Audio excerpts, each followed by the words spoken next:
Manchester High School math teacher Kate Diaz has a knack for numbers. I believe wholeheartedly that the only way kids learn math is by doing math and by sharing in the conversation of math learning. And the educator says technology is key to that equation.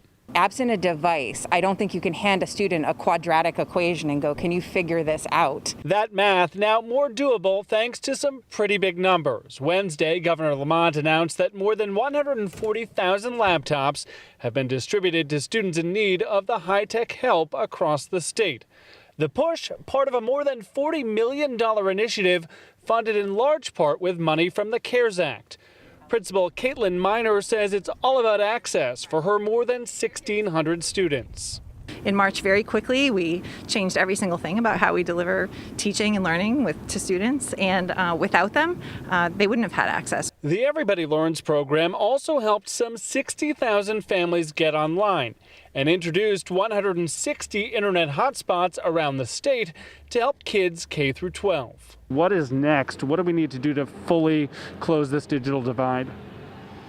Well, first and foremost, I want to keep our schools open as best I can. You're more likely to have an in-classroom option in Connecticut than any other state in the region.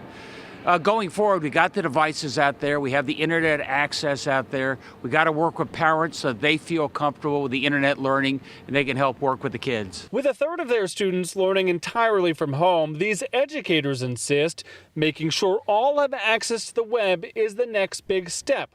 But they've been impressed with what they've seen so far. I'm really glad that we collaborated so quickly to actually make it happen. It's a monumental effort, and I'm actually quite impressed that we've been able to do that.